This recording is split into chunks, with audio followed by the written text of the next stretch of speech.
సాయిరామ్ శ్రీమాత్రే నమః. అమ్మ బిడ్డలందరికీ నమస్కారం ఫ్రెండ్స్. ఎలా ఉన్నారండి? ఏం చేస్తున్నారు? అందరూ బాగున్నారు కదా?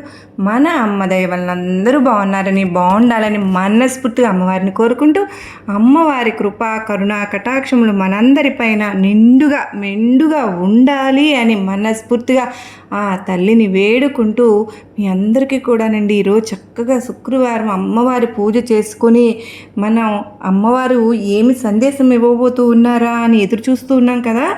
ఈరోజు శుక్రవారం పైగానండి ఈరోజు ఏకాదశి కూడా వచ్చింది. పరమ పవిత్రమైనటువంటి రోజు. ఈరోజు ప్రత్యేకంగా అందరూ కూడా ఈరోజు చక్కగా విశేషంగా అమ్మవారి పూజ చేసుకుని చిన్నపిల్లల దగ్గర నుంచి చక్కగా అందరం కూడా చాలా సంతోషంగా జరుపుకున్నాము. అందులోనూ కూడా ఈరోజు చక్కగా శుక్రవారం అన్నీ కలిసి వచ్చింది కనుక మనకు అతీంద్రియ శక్తులు అనేవి చాలా ఎక్కువగా ఉన్నాయి అని చెప్పి మనకు తెలుస్తుంది.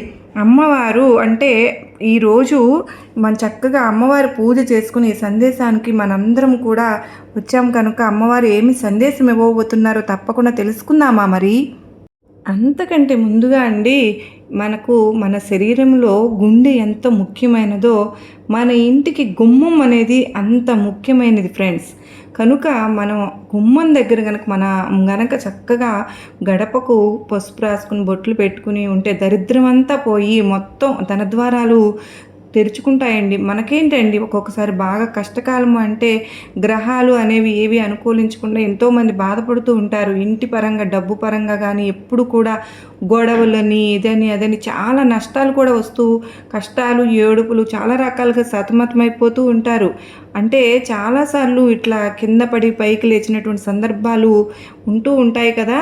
గుమ్మం ఏంటి అంటే కొంతమంది గుమ్మం దగ్గర చెప్పులు ఇడుస్తూ ఉంటారు. ఇట్లా తొక్కడము, గడప మీద కూర్చోవడం ఇట్లాంటి పనులు చేయకూడదండి. ఇలా రకరకాలుగా కనుక గడప అంటే ఏంటి? లక్ష్మీదేవి స్వరూపం. గడపలో లక్ష్మీదేవి ఉంటుంది కనుక ఆ గడపకు ఎప్పుడు కూడా మనం చక్కగా పసుపు రాసుకోవాలి, బొట్లు పెట్టుకోవాలని చెప్పాం కదా. చక్కగా పువ్వులు పెట్టుకుని గడపకు ప్రత్యేకంగా పూజలు చేసుకునే వాళ్ళు ఎప్పుడు కూడా ఇటువైపున దీపాలు వెలిగించుకుని ఎంతో ప్రత్యేకంగా గడపకు మనం కనీసం శుక్రవారం రోజునైనా సరే మనం కనుక చేసుకోగలిగితే ఎంతో విశేషంగా మనకు కలిసి వస్తుంది. సాక్షాత్తు ఆ పూజ అనేది లక్ష్మీదేవికి అంది మనకు 1000 రెట్ల పుణ్యము అనేది దక్కుతుందన్నమాట. ఏంటంటే చక్కగా అమ్మవారికి పూజ చేసుకున్నాము. మనం ఈ సాయంత్రం కూడానండి, ఈరోజు సాయంత్రం మనం శుక్రవారం ఈ రోజు ఏకాదశి కూడా వచ్చింది కనుక ఈరోజు సాయంత్రం మనం అమ్మవారి దగ్గర ఎలాగా ఏం చేసుకుంటే మనకు మంచి జరుగుతుంది అనేది మనం అమ్మవారి మాటల్లోనే తెలుసుకుందాం. మరి బిడ్డ, అదృష్టం ఉంటేనే ఈ వీడియో నీకు కంటపడింది బిడ్డ. అలాగే వీడియోని నువ్వు పూర్తిగా వినగలుగుతున్నావు అంటే నా అనుగ్రహం నీ పైన ఉన్నది. నీ జీవితంలో ఉన్నటువంటి కష్టాలను, సమస్యలను, బాధలను అన్నింటినీ తీసేసి నీకు ఏదైతే తీరని కోరికలు ఉన్నాయో అలాంటి కోరికలన్నీ తీర్చడానికి, అలాగే డబ్బు పరంగా బాగా ఎదగడానికి, చాలా బాగా నీకు సహాయం చేయడానికే నేను నీ దుర్గమ్మను, నీకు లక్ష్మీ అమ్మవారు చెప్పమన్న విషయాన్ని చెప్పడానికి వచ్చాను. ఈ మాటను నువ్వు కేవలం 11 సార్లు రాసుకో, 11 సార్లు చదువుకో. అలా చేయడం వల్ల ఏంటి అంటే 2 గంటల్లో, కేవలం 2 గంటల్లో నీకు 4 లక్షల రూపాయలు చేతికి అనేవి అందడం అనేది జరుగుతుంది. అంత పవర్ఫుల్ మాట అమ్మ. కనుక నువ్వు తప్పకుండా ఇలా చేసుకోవడం వల్ల నీకు ఏదైతే అంటే మొండి సమస్యలు ఏమైనా ఉన్నా కూడా డబ్బు పరంగా నీకు రాకపోవడము, చాలా ఇబ్బంది పడిపోవడం ఇలాంటివి ఏదైనా ఉంటే అవన్నీ కూడా తీరిపోయి నీ చేతికి కూడా డబ్బు అనేది అందడం అనేది జరుగుతుంది. అది కూడా లక్ష్మీ అమ్మవారు నీకు లక్షల్లో కోట్లలో అమ్మవారి ఆశీర్వాదంతో, ఆ అమ్మవారి యొక్క అనుగ్రహంతో నీకు డబ్బు చేతికి అందడం అనేది జరుగుతుంది. కనుక వీడియోని ఎక్కడ కూడా పూర్తిగా వినే ప్రయత్నం చెయ్యి. అలాగే లక్ష్మీ అమ్మవారు అంటే ఎవరికైతే నమ్మకం ఉందో, లక్ష్మీ అమ్మవారి కంటే ప్రేమ ఎవరికి ఉందో అలాంటి వారందరూ మన వీడియోకి ఒక చిన్న లైక్ అయితే ఇచ్చి మీ యొక్క అభిమానాన్ని, అలాగే ఆ తల్లి మీద మీకు ఉన్నటువంటి ప్రేమను తెలుపగలరు. ఇక వీడియోలోకి అయితే వెళ్ళిపోదాం ఫ్రెండ్స్. అది నిజంగా జరిగినటువంటి ఒక యథార్థ సంఘటన అమ్మవారు మనకు చెప్పబోతూ ఉన్నారు. వారు ఎవరైతే ఉన్నారో కేవలం విన్న 2 గంటల్లోనే వారికి చేతికి 4 లక్షల రూపాయలు అందినాయి. ఈ మాటను కేవలం 11 సార్లు చెప్పుకున్నారు, 11 సార్లు రాసుకున్నారు. అంతే. అలా చేయడం వల్ల వారికి ఆ డబ్బు అనేది చేతికి అందడం అనేది జరిగిందండి. మాకు తెలిసినటువంటి ఒక కుటుంబం ఉంది ఫ్రెండ్స్. వారికి వచ్చేటటువంటి అంటే భార్యాభర్తలు అలాగే ముగ్గురు ఆడపిల్లలున్నారు. మొత్తం వచ్చేటప్పటికి వారి కుటుంబంలో 5గురు. ఆ కుటుంబాన్ని మొత్తం లాగవలసినటువంటి బాధ్యత, ఆ కుటుంబం యొక్క బరువు బాధ్యతలు మొత్తం ఆ కుటుంబ యజమాని అంటే ఆ యొక్క మగ మనిషి మీద మాత్రమే ఆధారపడి ఉందన్నమాట. అంటే అందరూ ఆడవాళ్లే. ఇక మొత్తం పిల్లలు ముగ్గురు. ఆ భార్య కూడా పాపం ఏ పని కూడా చేయలేరు. ఆ పిల్లలు వచ్చేసరికి పాపం చిన్న చిన్న పిల్లలు. అంటే ఆ పెద్దమ్మాయి వచ్చేటప్పుడు కాస్త అమ్మాయి కొంచెం పెళ్ళిడు వచ్చింది. అలాగే చిన్నమ్మాయి ఏంటంటే కాస్త 2 ఏళ్ళు చిన్న. అంటే కొంచెం చదువుకుంటూ ఉంది. 9th క్లాసో 10th క్లాసో ఏదో చదువుతుంది. ఇంకా చిన్నమ్మాయి వచ్చేటప్పటికి 5th క్లాస్ అలా చదువుకుంటూ ఉన్నారు. వారు ఏంటంటే మూడవసారి కూడా అబ్బాయి కోసం అని చెప్పేసి ఉంచుకున్నారన్నమాట. ఉంచుకుంటే వారికి మూడవసారి కూడా అమ్మాయే కలిగింది. కనుక ఇక ముగ్గురు ఆడపిల్లలు అయ్యారు. ఇక కుటుంబంలో ఖర్చులు బాధ్యతలు అనేవి చాలా ఎక్కువైపోయాయన్నమాట. అలాగే వారికి స్థిరాస్తులు కూడా ఏమీ లేవండి. ఉండడానికి ఒక ఇల్లు మాత్రమే ఉంది. వారు రెక్కలు చేసుకుని ముక్కలు చేసుకుంటే కానీ ఆ కుటుంబానికి తినడానికి రావాల్సినటువంటి పరిస్థితి. ఆ భార్య ఏమో ఆ పిల్లల్ని చూసుకుంటూ వారికి వంట చేసి పెట్టుకుంటూ ఇంటి పని వంట పని చేసుకుంటూ ఆ భార్య ఇంటి పనులతో సరిపోతుంది. ఇక ఈ భర్త అనే ఆయన బయటకు వెళ్ళి అతనికి కూడా చిన్న ఉద్యోగం ఏమీ లేదండి. ఏదన్నా చిన్న చిన్న కూలి పనులు ఏమైనా చేసుకుంటూ ఉంటారు. అలా వచ్చినటువంటి ఆ డబ్బులతో కుటుంబాన్ని లాక్కు రావడము. మరి పెళ్ళిడికి వచ్చినటువంటి ఒక అమ్మాయి ఉంది కదా, అలాగే ఇంకా వెనుక వచ్చేటప్పటికి 2 ఆడపిల్లలు ఉన్నారు. మరి చేసే సంపాదనతోటి కుటుంబంలో ఖర్చులే సరిపోవడం లేదు వాళ్ళకి కూడా. కానీ మరి వారిని పంపించాలి, ఒక అయ్యి చేతిలో పెట్టాలి అంటే ఎంతో కొంత వారికి ఇచ్చుకోవాలి. కట్నం అని చెప్పేసి కట్న కానుకలు కాస్త ఇచ్చుకుంటూ ఉండాలి. అంటే మనం ప్రేమతోనే, అది కట్నంలాగా కాదులే కానండి, మనం ప్రేమతో మన బిడ్డలకు ఏదో కాస్త ఇచ్చుకోవాలని చెప్పేసి మనకు కూడా ఉంటుంది కదా, అలా ఇచ్చుకోవాలని చెప్పి వారు ఏంటంటే చీటీలు వేసుకున్నారనమాట. అంటే తెలిసిన వారు వాళ్ళ ఇళ్ళ దగ్గర, అంటే కొంచెం ఆడవాళ్ళు అట్లా చీటీలు వేసుకుంటూ ఉంటారు కదండి. అలాగే వీరు కూడా ఏంటంటే ఆ ఖర్చులు ఎట్లాగొట్లా కాస్త జాగ్రత్తగా పొదుపుగా వాడుకుని రూపాయికి రూపాయి కూడా కూడబెట్టుకుని వాళ్ళు ఏంటంటే ఒక చీటీ అనేది వేసుకున్నారు. ఆ చీటీ వచ్చేటప్పటికి ఏంటంటే ఆ గత 2-3 సంవత్సరాల నుంచి అట్లా వేసుకుంటూ ఉన్నారనమాట. అట్లాగే అంటే సంవత్సరానికి 1,00,000 రూపాయల కాడికి, అంటే నెలకు ఒక 5,000, 1,00,000 రూపాయలు అనుకోండి. నెలకు ఒక 5,000 అంటే కొంచెం దాంట్లో కొంచెం పాట పోను మనకు వడ్డీ వస్తుంది కదా అని చెప్పేసి కొంచెం సేవింగ్స్ బాగుంటాయి అన్న ఉద్దేశంతో వాళ్ళు అట్లా చీటీలు వేసుకుంటూ ఉన్నారు. అట్లాగే తినకుండా పాపం జాగ్రత్తగా పైసాకు పైసా కూడబెట్టుకుంటూ లేక వాడుకుంటూ అట్లా దాచుకుంటూ ఉన్నారు. అలా దాచుకుని ఉంటే అలాగ 4 ఏళ్ల నుంచి, అంటే వీరి చేతికి మళ్ళీ ఆ డబ్బు వస్తే, అంటే ఆ చీటీ పూర్తయిన తర్వాత కూడా అంటే కనీసం సంవత్సరంన్నర, 2 సంవత్సరాలు అట్లా పడుతుంది కదండి. అలాగ వేసుకుంటూ వచ్చేటప్పటికి ఇక చీటీలు పూర్తయిన తర్వాత మళ్ళీ ఆ డబ్బులు వీరి చేతికి వస్తే మళ్ళీ చేతులు అంటే ఊరుకో కదా, ఏదో ఒకటి కొనేయాలి, తీసుకొచ్చుకోవాలని అనిపిస్తుంటుందని చెప్పేసి వీళ్ళు ఏంటంటే కొంచెం వారి దగ్గర ఆ డబ్బులు అనేవి ఉంచేశారనమాట. ఆ డబ్బులు అనేవి ఉంచేసి అట్లాగే ఇవి ఇంకా 2 చీటీలు ఉన్నాయి కదా, ఈ 2 చీటీలు పూర్తయిన తర్వాత 2 లక్షలు పూర్తవుతాయి. ఇంకా 2 లక్షలు పూర్తి అవ్వాల్సి ఉంది కదా. ఇక ఆ 2 లక్షలు పూర్తయ్యే టయానికి మేము అయిపోయిన తర్వాత మొత్తం తీసుకుందాంలే అని చెప్పేసి ఆ మిగిలిన డబ్బులు కూడా మొత్తం ఇంకా వారి దగ్గరే ఉంచేశారు. ఇంట్లో ఉంటే ఏదో దానికి ఖర్చులు అయిపోతూ ఉంటాయి, మొత్తం తీసుకుని ఒకసారి అని చెప్పేసి ఉంచేశారనమాట. ఉంచేసిన తర్వాత ఇక మొత్తం లాస్ట్ అయిపోయింది. ఇంకా అంటే మొత్తం 2 లక్షలు చేతికి పూర్తయిన డబ్బులు, అలాగే ఇంకో 2 లక్షలు ఏమో రావాల్సిన డబ్బులు. ఇలాగా ఒక నెల కడితే ఆ 2 లక్షలకు కూడా చీటీలు పూర్తయిపోతాయి కదా అన్నమాట. అలా పూర్తవుతాయి, ఒక నెల కట్టాలి, ఇక అంతే. అంటే పూర్తిగా దాదాపు మొత్తం కూడా అయిపోయినట్లే. ఎందుకంటే ఒక నెల కాబట్టి ఆ లెక్కలో అది కాదు కదా, ఇక అయిపోతుందిలే అమ్మయ్య, ఈ నెల కనుక పూర్తయితే మన చేతికి ఆ 4 లక్షలు వస్తాయి. ఆ 4 లక్షలు పెట్టి కాస్త ఆ పిల్లకు పెళ్లి చేద్దాము, ఒక పిల్ల అన్న ఒడ్డెక్కిపోద్ది, మనకు కాస్త అన్న బరువు తీరుతుంది అని చెప్పేసేసి వీళ్ళు ఎదురు చూస్తూ ఉంటారనమాట. ఇంకా అట్లా ఎదురు చూసి పాపం ఏదో ఏ రోజుకు ఆ రోజు సంతోషపడుతున్నారు. ఎందుకంటే డబ్బులు దగ్గరకు వచ్చే సమయం అంటే ఎవరికైనా ఆనందంగా ఉంటుంది కదండి. అందులోనేమో కష్టం నష్టం వాళ్ళు కూడబెట్టుకున్నటువంటి సొమ్ము కదా, మరి చాలా సంతోషంగా ఉన్నారు. ఆ డబ్బులు వస్తే పిల్లకి ఏదన్నా కాస్త బంగారం తీసుకొచ్చుకోవచ్చు, ఇట్లా చేద్దాం అట్లా చేద్దాం అని చెప్పేసి వీళ్ళు చాలా కలలు కంటూ ఉంటారనమాట. ఇక అలా చేసుకున్న తర్వాత ఏం జరిగిందంటే వీరు ఎవరి దగ్గర అయితే ఆ డబ్బులన్నీ పొదుపు చేసి ఉంచుకున్నారో వారు అనుకోకుండా వాళ్ళు అంటే వారు ఊరికి వెళ్ళారు. వారు ఊరికి వెళ్తే వీళ్ళు ఏమనుకుంటున్నారంటే సరే వెళ్ళారుగా వస్తారులే అన్న లెక్కల్లో వీళ్ళు ఆలోచించుకుంటున్నారు. కానీ వాళ్ళు ఏంటంటే 10 రోజులు అయింది రాలా, నెల రోజులు అయింది రాలా, 2 నెలలు అయింది రాలా. ఇదేంటి కనీసం చీటీపాటు డబ్బులు కట్టేయడానికి కూడా వాళ్ళు రావడం లేదు. ఫోన్స్ చేస్తుంటేనో ఫోన్లేమో బ్లాక్ చేస్లో పెట్టేశారు. అంటే ఫోన్లు కలవడం లేదు, ఎక్కడికి వెళ్ళారో తెలియదు. ఇంటికేనేమో తాళాలు వేసేసి ఉన్నాయి.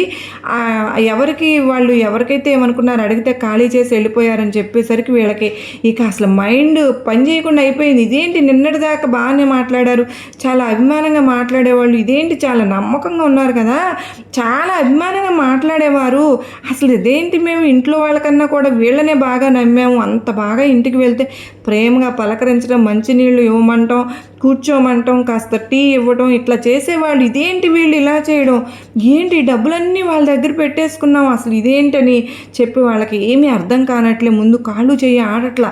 ఇక అసలు వాళ్ళు ఏం చేయాలో కూడా అసలు ఎవరికైనా చెప్పుకోవడానికి కూడా అవకాశం లేదు, ఎటు వెళ్ళిపోయారో తెలియదు అన్నమాట. వీళ్ళు అసలు ఇక మామూలు మనుషులకు చాలా వరకు కూడా ధైర్యం అనేది కోల్పోయారు అన్నమాట.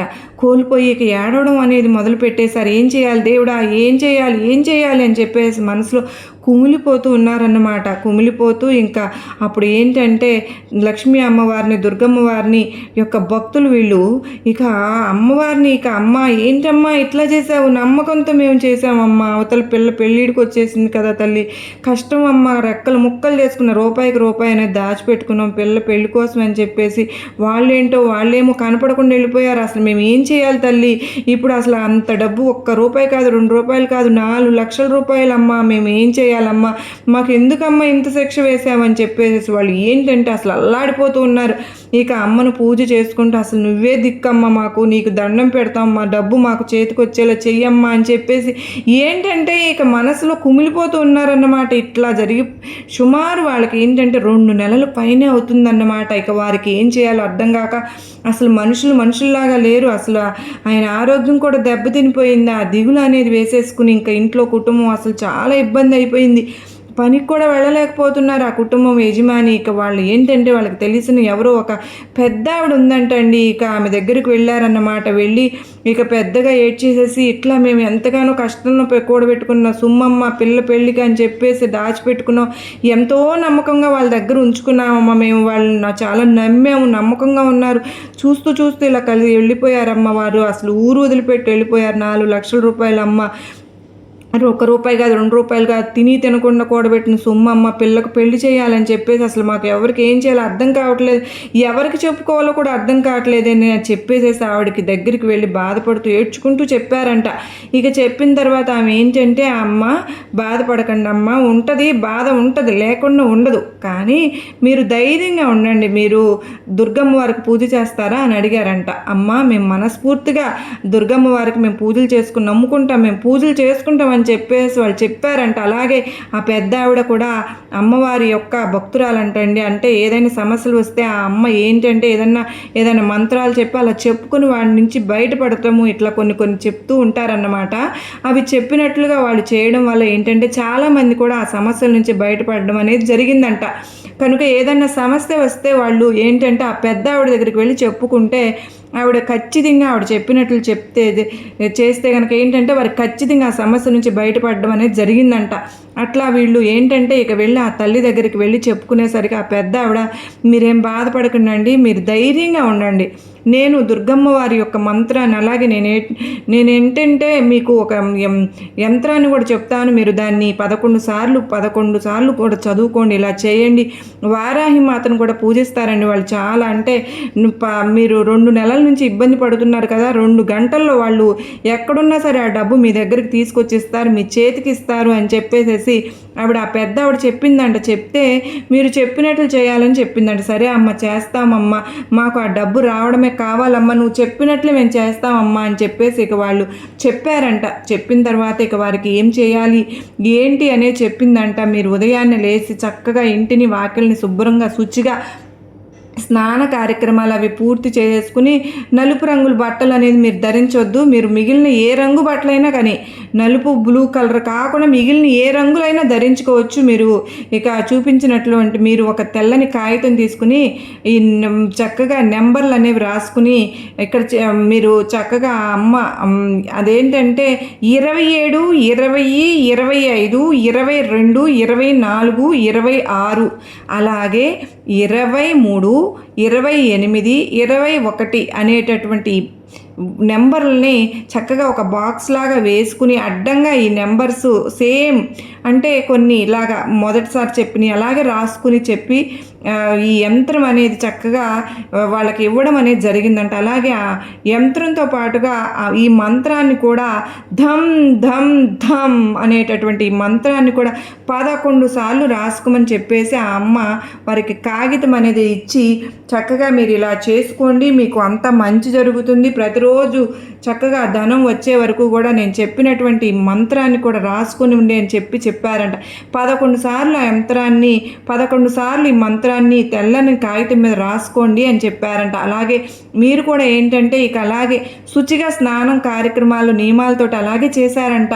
తెల్లని కాగితం మీద రాసేసి ఆ చీటిని దుర్గమ్మ వారి ముందు అంటే ఫోటో ముందు ఇప్పుడు ఆ రాసినటువంటి కాగితాన్ని చీటిని ఆ యంత్రాన్ని ఆ మంత్రాన్ని కూడా తెల్లని కాగితాన్ని చక్కగా దుర్గమ్మ పాదాల ముందుల అంటే ఆ పటం ముందల పెట్టుకుని వారు ఏంటి అంటే ఏదన్నా పండ్లు కానీ అంటే దానిమ్మ పండ్లు దానిమ్మ గింజలతో కానీ లేకపోతే కొంచెం బెల్లం ముక్క కానీ ఒక అరటి పండు లేకపోతే ఏదైనా సరే కానీ నైవేద్యం కానీ సమర్పించుకుని ఆ అమ్మ ముందల పెట్టుకోమని చెప్పేసేసి ఆ పెద్దావిడ చెప్పిందంట. అలాగే సేమ్ మా అమ్మ చెప్పినట్లుగానే వీళ్ళు కూడా చేసి నియమ నిష్టలతో చేశారంట. చేసిన తర్వాత అండి కరెక్ట్గా 2 గంటల్లో వీరికి ఒక ఫోన్ వచ్చిందంట. ఆ ఫోన్ ఎవరో తీరా ఎత్తి చూస్తే వీళ్ళు డబ్బులు తీసుకుని వెళ్ళిపోయినటువంటి వాళ్ళందరికీ వాళ్ళే ఫోన్ చేసేసరికి వీళ్ళకు అసలు ఇక మైండ్ బ్లాక్ అయిపోయి ఆశ్చర్యపడిపోయారంట. సంతోషంతో అసలు వీరికి కళ్ళ వెంట కన్నీళ్ళు వచ్చేసాయంట. చేసి వాళ్ళు అమ్మా మేమేనమ్మా మేము ఏంటి అంటే కొంచెం ఈ పరిస్థితి బాగోలేక మేము ఇలా చేయవలసి వచ్చిందమ్మా, మమ్మల్ని క్షమించండి అమ్మ, ఏమీ అనుకోవద్దు అని చెప్పేసి వారంతటి వారే ఫోన్ చేసి అమ్మ మీ డబ్బులు మేము మీకు తీసుకొచ్చి ఇస్తున్నాము, మేము ఏంటంటే కాస్త వేరే చోట డబ్బులు ఆపే ఉండి వారికి మేము సమాధానం చెప్పుకోవడానికి మాకు కష్టమై కాస్త ఈ డబ్బులు చేతిలో ఉండేసరికి ఈ డబ్బులు వారికి ఇచ్చాము అమ్మ, కానీ తరువాత మాకు చాలా బాధగా అనిపించింది, మేము చాలా అలా చేయడం చాలా తప్పు అని అనిపించి మాకు రాత్రి పగలు నిద్ర అనేది పట్టక మేము చాలా ఇబ్బందులు పడ్డామమ్మా, మేము ఈ ఊరు వదిలిపెట్టి మేము మా పల్లెటూరుకు వచ్చామమ్మా, కాస్త మేము అమ్మేసి భూములు అవన్నీ ఆ 4 లక్షల రూపాయలు మేము మీకు ఇవ్వడం అనేది జరుగుతుందమ్మా, మమ్మల్ని క్షమించండి, మిమ్మల్ని మేము చాలా కంగారు పెట్టాం, దానికి తగినటువంటి శిక్ష కూడా మేము అనుభవించాము అమ్మమ్మ, మేము చేసిన తప్పు మాకు అర్థమైందమ్మా, మేము ఇలా చేసి ఉండకూడదు, మేము ఇలా తప్పు చేసి ఉండకూడదు, మమ్మల్ని క్షమించమని చెప్పేసి అడిగి వేడుకుని వారు మేము డబ్బు తీసుకొచ్చి మీ చేతికి ఇస్తామని చెప్పేసి ఆ రోజు అంటే ఆ పూజ అది జరిగింది. తరువాత సాయంత్రానికల్లా ఆ డబ్బును తీసుకొచ్చి వాళ్ళు వీళ్ళ చేతికి ఇచ్చేసి వెళ్ళిపోయారంట. 4 లక్షల రూపాయలు. ఇక వీరి ఆనందానికి అవధులు లేవండి. వీరు చేసినటువంటి ఈ మంత్రము అలాగే ఈ యంత్రం వల్ల అంటే అది కుబేర స్వామి యొక్క యంత్రం అన్నమాట. అలా చేయడం వల్ల వీరికి చూడండి ఎంతటి అద్భుతమైనటువంటి ఫలితం అనేది వచ్చిందో. కనుక కుబేర స్వామి అంటే ఏంటి? ధనానికి అధిపతి. అంటే వెంకటేశ్వర స్వామికి అప్పు ఇచ్చే అంత ధనవంతుడైన కుబేర స్వామికి అంటే డబ్బుకి ఎటువంటి లోటు లేని వ్యక్తి. అలాగా ఆ కుబేర యంత్రాన్ని అలాగే ఈ మంత్రాన్ని చెప్పుకున్న తర్వాత దుర్గమ్మ తల్లిని మనసులో స్మరించుకుంటూ ఇలా చేసిన తర్వాత ఇక రాదు అనుకున్నటువంటి ఆ సొమ్ము వీరి చేతికి అందింది ఫ్రెండ్స్. చక్కగా ఆ డబ్బుతోటి వారి అవసరాలు తీర్చుకున్నారు, పిల్లకు పెళ్లి చేశారు, చాలా సంతోషంగా ఉన్నారు ఈ రోజున. కనుక మనం కూడా మనకు ఏదైనా ఇబ్బందులు ఉంటే దుర్గమ్మ వారిని మనసులో స్మరించుకుంటే మనము కూడా ఇలా చేస్తే మనకు శుభం అనేది కలుగుతుంది అని చెప్పేసి ఆ ఉద్దేశంతో నాకు తెలిసినటువంటి ఈ విషయం మీకు కూడా ఉపయోగపడుతుందని ఆ నమ్మకంతో నేను మీకు చెప్పడం అనేది జరుగుతుంది ఫ్రెండ్స్. కనుక మీకు ఎలాంటి సమస్యలు ఉన్నా సరే ఖచ్చితంగా మనమందరము కూడా ఇలా ఒక్కసారి ప్రయత్నించి చూద్దామండి. ఫలితాన్ని చూసి ఆశ్చర్యపోతాం. అర్థమైంది కదండి ఏంటి అనేది. అది జరిగినటువంటి సంఘటన అండి. కేవలం 2 గంటల్లో 4 లక్షల రూపాయలు తెచ్చిపెట్టినటువంటి ఆ మాట, ఈ యంత్రం అన్నమాట. చక్కగా మనమందరం కూడా ఏదైనా ఇబ్బంది ఉంటే మనం కూడా చేసుకునే ఫలితం అనేది మనకు చూద్దామండి. అర్థమైంది కదా. మనకు దుర్గమ్మ వారు ఎవరికైతే ఇష్టం ఉందో వాళ్ళందరూ కూడా దుర్గమ్మ వారికి చిన్న కామెంట్ అయితే మీరు ప్రేమ ఉన్నవారు వీడియోకి ఒక లైక్ ఇచ్చి సపోర్ట్ చేయాలని చెప్పేసి మనస్ఫూర్తిగా కోరుకుంటున్నాను. అలాగే మన ఫ్రెండ్స్ అందరికి కూడా అమ్మవారి బిడ్డలకు కూడా షేర్ చేయండి. మొదటిసారిగా మన ఛానల్ చూస్తున్నట్లయితే సబ్స్క్రైబ్ చేసుకుని ఆల్ బెల్ క్లిక్ చేస్తే కనుక నేను ప్రతిరోజు పెట్టే వీడియో ముందుగా మీకే నోటిఫికేషన్ రూపంలో వచ్చేస్తుంది. కనుక ఒక లైక్ ఇచ్చి సబ్స్క్రైబ్ చేసుకుని సపోర్ట్ చేయండి. మీ సపోర్ట్ నాకు ఎంతో అవసరం అండి. మీరు చేసే మిమ్మల్ని నుంచి నేను కోరుకునేది కూడా ఇది ఒక్కటే ఫ్రెండ్స్. ఇక ఈ చక్కగా ఈ ఏకాదశి శుక్రవారం రోజు సాయంత్రం అని చెప్పుకున్నాం కదా ఫ్రెండ్స్. మనం చక్కగా కనుక ఈరోజు అమ్మవారికి పూజ చేసుకున్నాము, మంత్రం చదువుకుని చక్కగా యంత్రం పెట్టుకుని అమ్మవారి ముందు చక్కగా ఇవన్నీ చేసుకున్నాం కదండి. అమ్మవారు చక్కగా అమ్మవారికి ఈవినింగ్ ఈరోజు చక్కగా దీపం పెట్టుకుంటే చాలా మంచిదండి. దీపం పెట్టేసేసుకుని మనం ఏదన్నా అంటే మనం ఏదైనా నైవేద్యంగా పెట్టుకుని చక్కగా హారతి ఇచ్చుకున్నాం ఫ్రెండ్స్. అలా చేసుకుంటే మనం మామూలు ఇంట్లో కూడానండి దీపారాధన చేసుకుంటాం.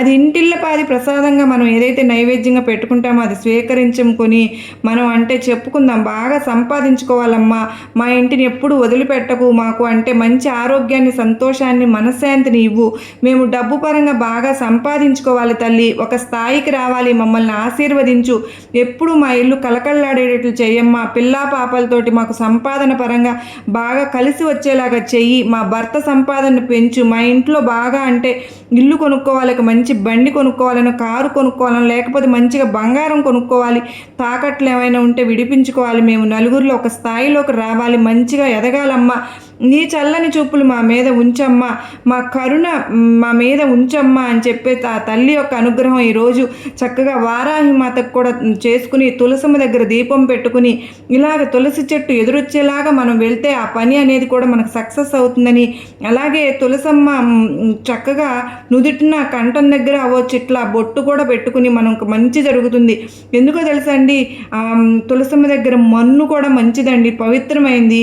ఈ పరిహారం ఈ రోజు కనుక చక్కగా సాయంత్రం మనం చేసుకున్నాము అంటే మట్టి బొట్టులాగా అంటే మనం పెట్టుకుని చేసుకుంటే కూడా చాలా మంచిది ఫ్రెండ్స్. ఎందుకంటే తులసమ్మ దగ్గర మట్టి ఎంతో శక్తివంతమైంది. ఈ రోజు పెట్టుకోవాలని కాదు కానీ ఈ రోజున పెట్టుకున్నా కూడా చాలా మంచి జరుగుతుందండి. ఎంత చేసుకుంటే అంత మంచిది కదా. ఈరోజు ఏకాదశి శుక్రవారం అన్నీ కలిసి వచ్చినాయి. మనం అమ్మవారిని కనకదుర్గమ్మ తల్లిని, లక్ష్మీమాతను, వారాహి మాతని ముగ్గురిని స్మరించుకున్నాం ఫ్రెండ్స్. ఒకళ్ళు కాదు, ముగ్గురు అనుగ్రహము మన పైన ఉంటుంది. ఖచ్చితంగా మనకు ఆ దోషాలు పోవడానికి కూడా మనం ఇప్పుడు పరిహారం కూడా చేసుకోవచ్చండి. కాస్త ఆవుకు అరటిపండు తినిపించడం, క్యారెట్ కానీ టమాటా కానీ కాస్త ఏదైనా సరే నువ్వులు, నల్ల నువ్వులు దానంగా ఇవ్వడం, రోడ్ల మీద వెళ్ళేటప్పుడు ఎవరైనా చిన్నపిల్లలు ఉంటే కాస్త వాళ్ళకు ఒక 50 రూపాయలు, ఒక 100 రూపాయలు దానంగా ఇవ్వడం, ఇలాంటివి కొంచెం చేయడం వల్ల కూడా దోషాలు పోతూ ఉంటాయి ఫ్రెండ్స్. అలాగే ఇంట్లో కూడా మనకు కుదిరినప్పుడల్లా పూజ చేసుకుంటున్నాం కాబట్టి వ్యాపార స్థలంలో కూడా ఇలా చేసుకున్నాము అంటే ఇక మనం అంటే ఉద్యోగుల ప్రమోషన్స్ వచ్చేటటువంటి అవకాశం ఉంది. ఆకస్మిక ధన ప్రాప్తి అనేది మనకు ఎక్కువగా ఉంటుందండి. అంటే మనకు 11 అంటే చక్కగా ఏదైనా సరే ధన ప్రాప్తి కలగడము, అనేక రెట్ల ధనం అంటే ఉన్న నాటికి రెట్లు అంటే పెరగడం అనేది, ప్రాపర్టీస్, అలాగే ఉద్యోగాల్లో శాలరీస్ పెరగడం, ప్రమోషన్స్ రావడం, వ్యాపారంలో రూపాయి రావాలనుకున్న చోట 10 రూపాయలు రావడం, ఏదైనా సరే ఆస్తులు కలిసి రావడం, ఇట్లాంటివి కొంచెం ఎక్కువగా రాబడి వచ్చేటటువంటి ఆకస్మిక ధనప్రాప్తి కలిగేటటువంటి యోగం అనేది ఈరోజు ఉందండి. ఇంకా కొంచెం శత్రువులు కూడా మిత్రులుగా మారేటటువంటి అవకాశాలు కూడా ఉన్నాయి. ఇంకా మనకి ఈరోజు మనకు ఏంటంటే ఒక్క మాటలో చెప్పాలంటే జాక్పాట్ కొట్టినట్లే మనకు మంచిగా గుడ్ న్యూస్లు వినేటటువంటి అవకాశం అనేది ఉంటుంది. చక్కగా విద్యార్థులు సంతానం వల్ల కొంచెం ఇబ్బంది పడుతూ ఉన్నా కూడా ఈరోజు కొంతమందికి చాలా అంటే మంచి జరుగుతుంది. సంతానం ఉన్న వారికి వారి వల్ల కొంచెం గారాబం వల్ల కొంచెం ఎక్కువగా అల్లరి చేస్తూ ఉంటే దానివల్ల కొన్ని ఇబ్బందులు పడుతుంటారు కనుక ఈ సంతానం లేని వారికి ఏంటంటే ఓవర్ వెయిట్ వలన ఇలా జరుగుతూ ఉంటుంది. వాళ్ళు కూడా చక్కగా హెల్దీ ఫుడ్ తీసుకుని చక్కగా మంచిగా ఫ్రూట్స్ వెజిటేబుల్స్ ఇలాంటివి తీసుకుని బరువు తగ్గితే కనుక సంతానం కలుగుతుంది. దేనికి కంగారు పడాల్సిన పని లేదండి. ఈరోజు ఈ తల్లి మాత వారాహి మాత వల్ల ఆ సమస్య నుంచి పోవాలంటే కూడా మంచిగా ఏదైనా సరే వాటి ఆవులకి ఇలా తినిపించడం వల్ల తగ్గేటువంటి అవకాశం అనేది ఉంటుందండి. అలాగే మనం ఏంటంటే మన ఇంట్లో తులసి మొక్కను గురించి ఇందా చెప్పుకున్నట్లుగా తులసి మొక్కకి ఆ మట్టిని కంపల్సరీ పెట్టుకోవాలి ఫ్రెండ్స్. మనం ఏదైనా పనికి వెళ్ళేటప్పుడు ఆ మట్టిని కనుక తాకి కాస్త మన నుదుటి మీద కానీ చెవికి దగ్గర కానీ బొట్టులాగా పెట్టుకోవాలని ఇందా చెప్పుకున్నట్లుగా అట్లాగే తప్పకుండా చేయండి. సక్రమంగా జరగడానికి అవకాశం ఆ పని. మన్ను కూడా చాలా పవిత్రమైందండి. తప్పకుండా అలా చేసి ఈరోజు మనం అమ్మవారి అనుగ్రహాన్ని శుక్రవారం రోజున అంతకంటే ఏకాదశి కూడా కలిసి వచ్చింది కాబట్టి చక్కగా మనం అలా చేసుకుని అంటే చాలా పవిత్రమైన రోజు కనుక సరిపోతుంది. మరి ఇలాంటి చిన్న చిన్న పరిహారాలు మనం పాటించుకుని ఇంకా విదేశీ ప్రయాణం చేయాలనుకున్న వారికి కూడా విదేశాల్లో కూడా మీరు అనుకున్నట్లుగా జరిగి అవకాశాలని చేజిక్కించుకుంటాము. ఖచ్చితంగా ఉద్యోగ ప్రాప్తి అనేది ఉంటుంది. వివాహం కాని వారికి కూడా వారికి ఇష్టమైన వారికి వివాహం కలిగేటటువంటి యోగం అనేది కలుగుతుంది. ప్రేమికులకు కూడా బాగుంటుంది. రాజకీయ నాయకులకైనా ఇట్లా మనం చిన్న చితక సమస్యలు వచ్చినప్పటికీ మనకు చక్కగా మంచిగా దైవ అదృష్టాన్ని బట్టి అమ్మవారి ఆశీస్సులతో ఆ సమస్యలు అనేవి మనం ఏమి చేయలేము. కానీ చుట్టూతా మన మనుషులతోటి మాత్రమే మనం జాగ్రత్తగా ఉండాలండి. నవ్వే వాళ్ళందరూ అనుకోవద్దు. ఎదుటివారి మీద మీరు కోపం కూడా కొంచెం కూడా తగ్గించుకోవాలి. మీరు మంచిగా ఉంటే కనుక కళ్ళా కప్పటం లేకుండా ఏదన్నా అన్నా కూడా వారు మనల్ని అది మంచిగా తీసుకోవడానికి అవకాశం ఉండదు. కనుక ఏదన్నా చెప్పినా ఒక మాట పద్ధతిగా చెప్పాలి. ఎక్కువగా ఎవరితోనూ కూడా మాట్లాడవద్దు. ఇలాంటి చిన్న చిన్న జాగ్రత్తలు కూడా అమ్మవారు మనకు తెలియజేస్తూ ఉన్నారు ఫ్రెండ్స్. అర్థమైంది కదండి. మన అమ్మవారి ఆశీర్వాదాలతో పాటు మంచిగా ఈరోజు మనం ఈ విధంగా చేసుకుంటే కనుక మనకు అంతా మంచి జరుగుతుంది అని చెప్పి అమ్మవారు మనకు అత్యద్భుతమైనటువంటి సందేశాన్ని చక్కగా అందించారు కదా ఫ్రెండ్స్. ఈ వీడియో మీకు నచ్చింది కాదు, నమ్మకాన్ని ధైర్యాన్ని కలిగించింది కాదు. నచ్చినట్లయితే మరికొంతమందికి చేరడానికి మీ అవకాశం అనేది ఉంటుంది.